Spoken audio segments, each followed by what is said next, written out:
Seabird Chapters 10, 11, and 12. Chapter 10. Cleaning Ship.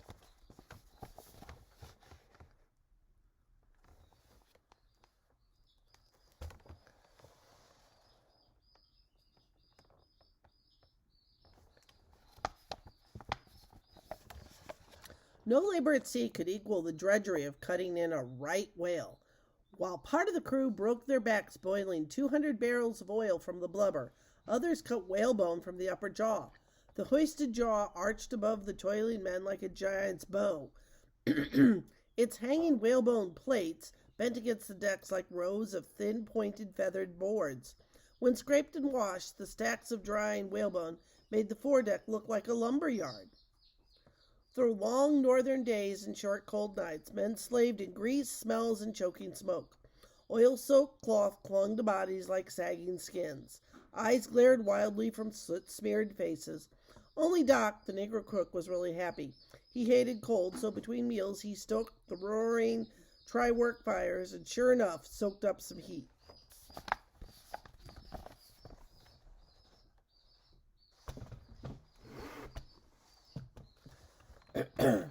Ezra was a busy boy. He sliced blubber.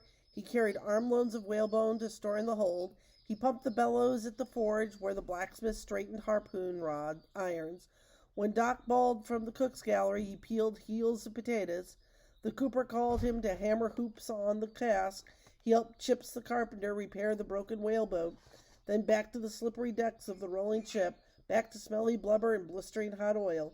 He had no time now for Seabird, a lonely gray creature caught in a cloud of smoke.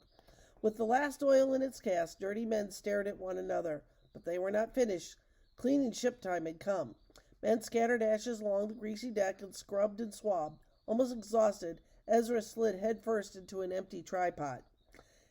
His polishing rag gave the iron a silver sheen. Then he flopped into the other kettle. His muscles groaned to quit, but he finished polishing. The tripod felt so warm and snug. "Hey, you!" Doc's face grinned over the kettle rim. "Crawl out. Ship's all clean again, boy. Go scrub yourself and dust your chicken's feathers. Captain ought to skin you for sleeping, but he just say, 'Hurry at that boy as his bird to my cabin for supper.'" Chapter 11. The Captain's Cabin. Remember they made that bet? The captain said he would have him for supper in his own private cabin. That evening, Doc served a spicy meal right out of the Orient. Ezra felt like the guest of a king if the captain taught him to eat this feast with chopsticks. After supper, they entered a small room crowded with ship models, instruments, charts, trinkets, and books. "Here's my cabin," Skipper was saying, hanging over the rudder like a balcony.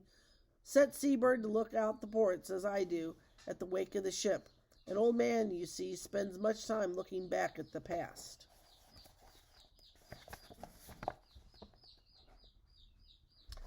"And looking back, you might never think it, Ezra, but I was once a boy and I had a toy bird. My father brought it from China, a white paper thing.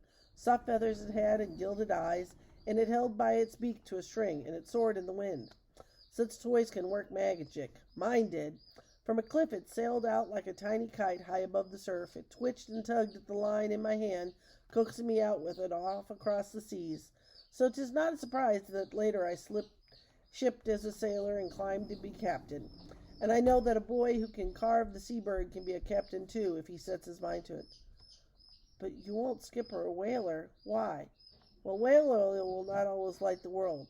It will give way to oil pumped up from deep in the earth. Some big cities already have gaslight, but be the future lamps lit by earth, oil, gas, or even lightning itself, the day will come when whales will no more put to sea. At times I wonder why I stuck to whalers. They're known to the world as slaughterhouses and stinkers.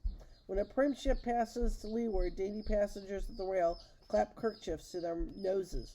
'Tis a strange feeling to recollect that your ship lays a foul odor on the breeze. Living so long with smells of blood and blubber, you forget. You feel hurt for your vessel, scolded child that stiff-starched brats won't play with. A whaler. It's a dirty tub. Yet no ship has more dignity.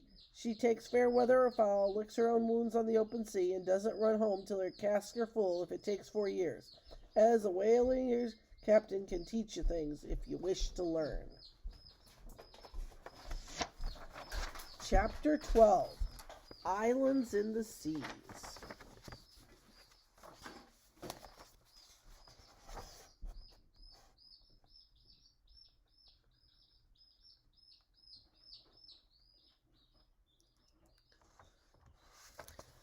In the following months, the skipper changed a shipboy into a seaman. Ezra furled sail in swelling rigs, drenched with flying spray, and rounded the Horn of the tip of South America.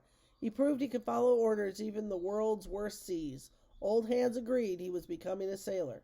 He was also becoming a whaleman. He could easily handle any oars in a whaleboat, and he was taught the tricks of whaling irons, and within a year was hurling his own harpoons. He learned what it meant to be spanked by the sea by a whale's flukes, and once, half drowned, he had his jacket ripped from his back by a sperm bull's jaws.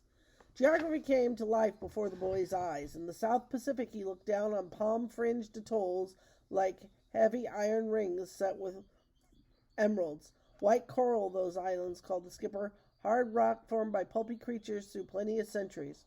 But that black island yonder was made quick by the fury of fire, heaved up in a night or in months or years by some raging volcano.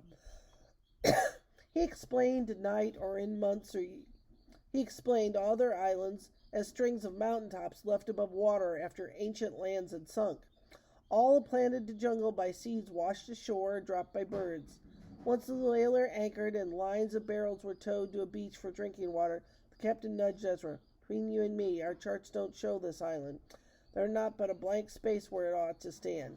No white man's been here, and Ezra, walking on this land known only to birds of the sea, knew the thrill of discovery. One morning, the whaler hauled a clipper ship outboard for China.